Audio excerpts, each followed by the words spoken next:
अस्सलाम वालेकुम।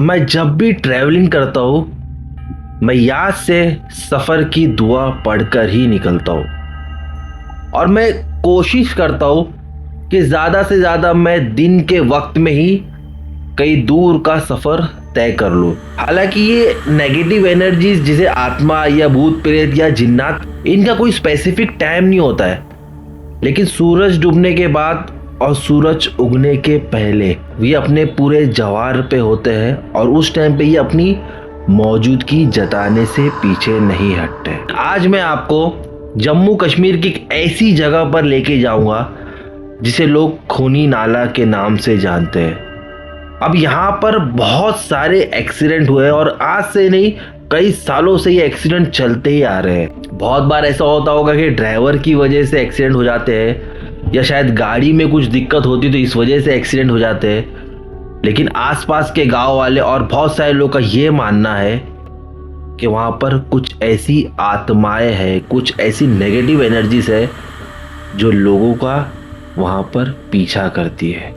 कुछ लोगों को तो एक औरत वहाँ पर पहाड़ पर भागते हुए भी नजर आती है और वो कहते हैं कि भागते भागते उनकी गाड़ी के सामने आ जाती है और उस औरत को बचाने के चक्कर में ड्राइवर गलत जगह गाड़ी को मोड़ लेता है और गाड़ी सीधा गहरी खाई में गिर जाती है। आज का जो किस्सा है वो आपको हैरान कर देगा, सोचने पर मजबूर कर देगा।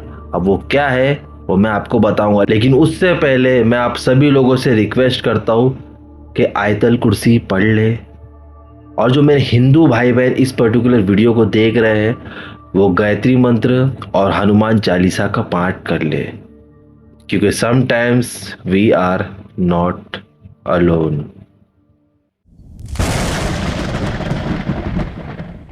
तो एक किस्सा हमारे साथ शेयर किया है साहिल ने, जो कि जम्मू कश्मीर के किश्तवाड़ डिस्ट्रिक्ट में रहते हैं और ये इंसिडेंट इनके साथ ही हुआ था।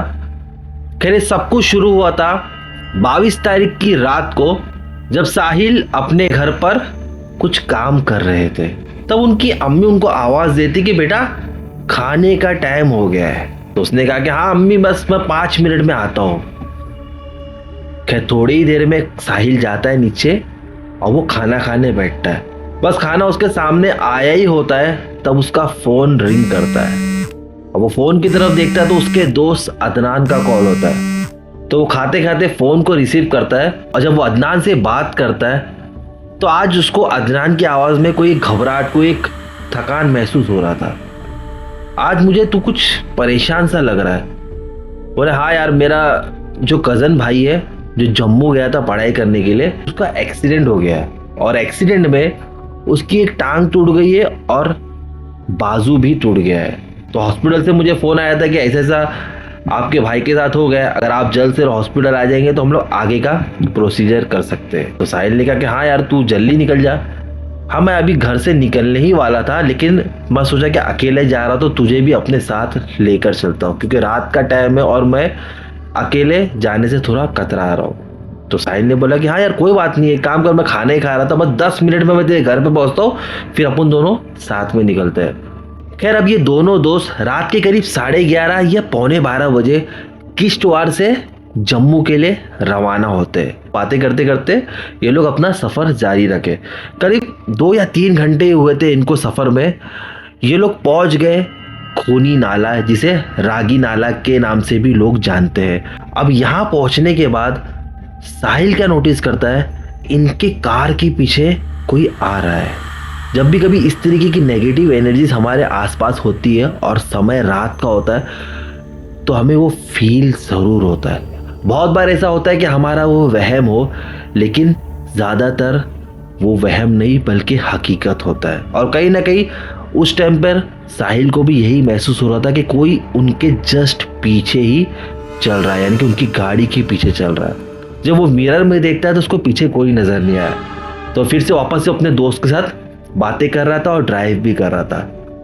तब वो अपनी कार के रेयर व्यू मिरर में देखता है कि जस्ट उसके कार के पीछे एक कोई लंबा सा साया नजर आता है, जिसका चेहरा उसे नजर नहीं आ रहा था, मगर जो भी था उसने काला लिबास पहना हुआ था और उसके जिस्म में सिर्फ और सिर्फ बाल ही नजर आ रहे थे। तो एक पल के लिए अपनी आंखें मसला और वो उस रेयर विव मिरर में फिर से देखा, लेकिन इस बार उसको पीछे कोई नजर नहीं आया। तो वो फिर ड्राइव करने लगा। आगे ही चल के उसने अपनी गाड़ी रोक दिया। अब गाड़ी रोक के जब उसने पीछे देखा है तो वाकई में पीछे कोई खड़ी हुई थी। वो कोई औरत थी जो कि हाइट में तकरीबन 10 से 12 फीट लंबी होगी। उसने काली साड़ी पहनी हुई थी या काला लिबास पहना हुआ था। उसके बाल काफी लंबे थे और उसकी आंखें जो थी वो चमक रही थी, जैसे कि मानो उसकी आंखों में किसी ने लेजर लगा दिया हो। और वो बहुत ही अजीब तरीके से इनकी तरफ ही देख रही थी। तब साहिल ने अपने दोस्त को बोला कि देख वहां पर तुझे कुछ नजर आ रहा है। तो उसके दोस्त अदनान ने भी देखा और वो भी पूरा खौफ से भर गया, क्योंकि वाकई में वहां पर कोई औरत खड़ी थी जो कि एक नॉर्मल हाइट से कहीं ज्यादा ऊंची लंबी औरत थी, जो कि बहुत ही ज्यादा भयानक दिख रही थी। अब दोनों दोस्त इतना ज्यादा डर गए कि उन लोग ने तुरंत जोर जोर से आयतल कुर्सी पढ़ना शुरू कर दी। और इतने में अदनान बोला कि अभी तू रुका क्यों है, गाड़ी स्टार्ट कर। और फौरन साहिल ने गाड़ी स्टार्ट किया और ये लोग अपने सफर पर आगे निकल गए। अब एक तरफ पे खाई थी और एक तरफ पर रास्ता, और वो रास्ता इतना सकरीला था कि कई जगह पर तो ठीक से चला भी नहीं पा रहा था। कि इसने जो अब देखा था वो आज से पहले इसने कभी देखा नहीं था। हालांकि सुना कई लोगों के मुंह से था, आज ये पहली बार था जब इसने खुद देखा था। इसको गाड़ी चलाई भी नहीं जा रही थी, लेकिन किसी तरह से ये बस कोशिश कर रहा था कि वो अपनी मंजिल पर आगे बढ़ता रहे। तब अचानक से अदनान जो कि इसके बाजू में बैठा हुआ था, वो क्या देखता है कि वो औरत जस्ट उनके गाड़ी के पीछे भाग रही है और बहुत ही तेजी से भाग रही थी। और जैसे साहिल ने देखा तो उसके हाथ पैर और कांपने लगे और वो किसी तरह से गाड़ी को और तेजी से भगाया। थोड़ी दूर पे गया तो उसको एक ढाबा नजर आया जो कि पूरा खाली था, मगर साहिल ने उस ढाबे के पास कार रोका और दोनों ही ढाबे के अंदर तुरंत भागे। अंदर कोई मौजूद नहीं था, लेकिन तभी इनको एक बूढ़े चाचा वहां पर मिले जो कि शायद उस ढाबे पर काम करते या शायद वो उसके ओनर थे, पता नहीं। तो इन्होंने उनको कहा कि चाचा हमारे पीछे कोई लगा हुआ है और वो हमको इंसान नहीं लग रहा था, उसको देख के हमको तो बहुत घबराहट हो रही। चाचा एक काम करो, आप हमारे साथ बाहर चलो, शायद वो हमारे बस पीछे ही आ रही होगी। तो चाचा ने बोले कि देखो अभी के अभी तुम लोग यहाँ से निकल जाओ। तो साहिल बोला कि आप ऐसा क्यों बोल रहे हैं, बस मेरी एक बात सुनो, निकल जाओ वरना तुम लोग मारे जाओगे। चाचा हम आपसे मदद मांग रहे हो, आप इस तरीके की बात क्यों कर रहे हो, और इतना रात के टाइम पे हम लोग कहाँ जाएंगे चाचा, एक पल के लिए भी तुम लोग यहाँ पर नहीं रुक सकते। अब दोनों दोस्तों को समझ में नहीं आ रहा था, लोग तो तुरंत अपनी गाड़ी स्टार्ट किए और जम्मू की तरफ अपना सफर जारी रखे। अब लोग थोड़े ही दूर पर गए थे कि वही औरत सामने खड़ी हुई है। हालांकि गाड़ी से वो अभी भी दूर थी। अब एक पल के लिए साहिल ने गाड़ी का ब्रेक तो लगाया, लेकिन उसका दोस्त बोला कि अब यहाँ पर रुकना मुश्किल है, पीछे हम लोग जा नहीं सकते क्योंकि रास्ता बहुत ही ज़्यादा ख़राब है और हमारा एक्सीडेंट हो सकता है। तो एक काम कर, बिस्मिल्लाह बोल और चला, अल्लाह का नाम ले और आगे चला, अब जो होगा देखा जाएगा। तो साहिल ने बोला कि हाँ ठीक है। अभी लोग ने आयतल कुर्सी पढ़ते पढ़ते अपनी गाड़ी को आगे की तरफ बढ़ाया और फुल स्पीड में लेके गए। अभी लोग सोच लिए थे कि उस औरत को उड़ा देंगे, लेकिन हम लोग किसी भी तरह से आगे ही जाएंगे, पीछे नहीं जाएंगे। बस ये लोग पूरी तेजी से अपनी गाड़ी को उस औरत के एकदम करीब लेके गए। वो औरत वहां से गायब हो गई और ये लोग आगे की तरफ निकल गए। अब पूरा रास्ता वो औरत इनको रास्ते में परेशान करे, कभी वो नजर आती है, कभी वो गायब होती है, कभी वो नजर आती है, कभी वो गायब होती है। लेकिन ये लोग कंटिन्यूस आयतल कुर्सी पढ़ रहे थे। फिर किसी तरह से ये लोग जम्मू पहुंच गए और वो उस हॉस्पिटल पहुंच गए जहां पर अदनान का कजिन भर्ती था। अब जब ये लोग हॉस्पिटल गए तो वहां जाके पता चल रहा है कि उस लड़के का ऑपरेशन हो गया और वो एक सक्सेसफुल ऑपरेशन था। तो अदनान की जान में जान आती, उसको ऐसा लगता है कि अल्लाह का शुक्र है कुछ हुआ नहीं। दोनों दोस्त हॉस्पिटल में बैठ जाते हैं, लेकिन साहिल को ये महसूस हो रहा है कि यहाँ पर इनके अलावा भी कोई तो है जो बस इन्हें ही देख रहा है और इनके आसपास ही है। बस उसको यही फील हो रहा था कि अभी मैं घूमूंगा और वो मेरे सामने आ जाएगी। मतलब इतनी ज्यादा उसको एंजाइटी वहां पर फील हो रही थी और यही सेम चीज अदनान भी महसूस कर रहा था। दोनों कहीं ना कहीं घबराहट में थे, लेकिन वो अब ये किसी को बता भी नहीं रहे थे वहां पर, क्योंकि उनको ऐसा लगा कि इनकी बात पर कोई विश्वास नहीं करेगा। और जब भी हम लोग इस तरीके की नेगेटिव एनर्जीज के बारे में किसी को बताते हैं तो अमूमन तौर पर लोग हमारा मजाक बनाते हैं या हंसते हैं, लेकिन विश्वास कोई नहीं करता। तो बस वही दोनों को ऐसा लग रहा था कि शायद हमारी बात पे कोई यकीन नहीं करेगा। तो पूरी रात को वो लोग उस हॉस्पिटल में ही बैठे और किसी तरह से जब सुबह होती है तब ये दोनों उनके कज़न के घर पे चले जाते हैं। अब घर जाने के बाद दोनों क्या महसूस करते हैं कि इनको बुखार आ गई है, इनको घबराहट हो रही है और कुछ खाया भी नहीं जा रहा है और ना ही खाना खाने का मन हो रहा है और थोड़ी थोड़ी देर पर वॉमिटिंग हो जा रही है। खैर उन लोगों ने पास ही के क्लिनिक में जाकर दवा लिए और दिन में सो गए। अब वो दिन उनका किसी भी तरह से निकला। शाम को ये लोग वापस हॉस्पिटल गए, अपने भाई को देखे, वहां पर कुछ समय बिताए और ये लोग वापस अब किश्तवाड़ नहीं गए। ये लोग कुछ दिन तक जम्मू में ही, जब तक वो हॉस्पिटल से डिस्चार्ज ना हो जाता, ये लोग सोचे कि हम लोग वहीं पर रहेंगे। उस रात को ये लोग वापस अपने कजन के घर पे गए। अभी घर में इन दोनों के अलावा कोई नहीं था। रात को ये लोग खाना नहीं खाए, बिना खाना खाए सो गए थे। अब आधी रात को करीब 2:30 या 3:30 बजे के करीब अब जब ये लोग सो रहे थे तब उनको अचानक से ऐसा लगा उनके घर के ऊपर कोई है।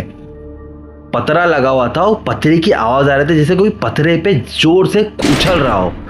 बाकायदा ये आवाज ये दोनों सुन रहे थे, लेकिन हिम्मत नहीं हो रही थी कि खिड़की से बाहर मुंडी निकाल के देख ले कि आखिर वो कौन उछल रहा है। अब दोनों अपने बिस्तर पर बैठे हुए और कपकपा रहे थे। तब अचानक से उनको ऐसा लगा कि इनके घर के दरवाजे के बाहर कोई आया है। कोई आवाज नहीं, कुछ नहीं, लेकिन महसूस हुआ कि कोई तो था। अब इनको और अजीब लगने लगा। तब क्या होता है कि खिड़की के पर्दा उड़ने लगता है और जब पर्दा उड़ रहा था तब इनके घर में किसी की परछाई नजर आ रही थी, किसी औरत की परछाई नजर आ रही थी। अब दोनों हिम्मत करके जब उस खिड़की में झांक के देखे तो बाहर कोई नहीं, पर जब वो घर के अंदर देख रहे तो किसी की परछाई उनको साफ नजर आ रही है।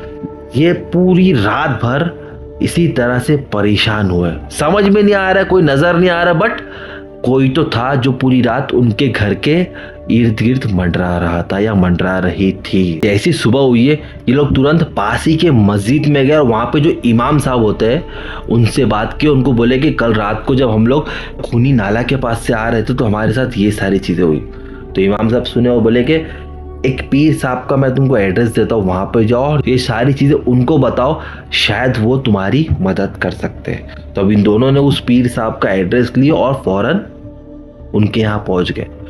अब पहुँचने के बाद इन लोग ने बताया कि हमारे साथ रात भर से ये सारी चीज़ें हो रही है और ये 2 रातों से कंटिन्यू हमारे साथ हो रहा है। तो पीर साहब ने इनको सामने बिठाए, इनकी आंखें बंद किए और इनके हाथ में कुछ तावीज़ बांधे या पता नहीं क्या, लेकिन अब वो कलमा पढ़ने लगे और बहुत सारी सूरें पढ़ने लगे और बहुत पढ़ाई किए। पढ़ाई करने के बाद पता चला कि रात को इन दोनों के पीछे एक नापाक औरत पड़ी हुई है। साहिल बोला कि मगर घबराहट हो रही है और हम लोग ऐसा लग रहा है कि वो हमारे आसपास ही है। तो पीर साहब बोले कि डरने की कोई ज़रूरत नहीं है, मैं ये तावीज़ देता हूँ, ये अपने हाथ पे बांध लो और सुबह शाम कलमा पढ़ो, आयतल कुर्सी पढ़ो और कुरान शरीफ पढ़ के पानी में दम करके पियो। और ये जो मैं आपको दे रहा हूँ अभी, इसको सुबह शाम 5 दिन तक आपको जलाना है। 5 दिन जैसे ही ख़त्म होगा इंशाल्लाह सारी मुश्किलें दूर हो जाएगी और वो जो आत्मा है वो तुमसे दूर भाग जाएगी। अब ये लोग 5 दिन वो जो चीज़ वो पीर साहब दिए थे ये लोग उसको सुबह शाम जला रहे थे और कुरान शरीफ पढ़कर पानी दम करके पी रहे थे। लोग ने वही सारी चीज़ें करते गए और चीज़ें ठीक हो गई। खैर आज दोनों दोस्त एकदम ठीक ठाक है, इनके साथ ऐसी कोई भी नेगेटिव बात उसके बाद वहाँ पर नहीं हुई। मैं तो आप लोगों से इतना ही कहना चाहूँगा कि जब भी आप लोग सफ़र करते हो तो सफ़र की दुआ पढ़ लिया करो और अवॉइड करो रातों को सफ़र करने से। तो हम लोग शुक्रिया करना चाहते हैं साहिल जी को जिन्होंने अपना किस्सा हमारे साथ शेयर किए। अगर आपके पास कोई हॉरिफिक इंसिडेंट है तो डिस्क्रिप्शन में हमारे इंस्टाग्राम की लिंक है, वहां पर आइए, हमें फॉलो कीजिए। तो बस मैं मिलूंगा किसी नेक्स्ट किस्से के साथ। टिल देन अपना और अपने लोगों का ख्याल रखिए। अल्लाह हाफिज।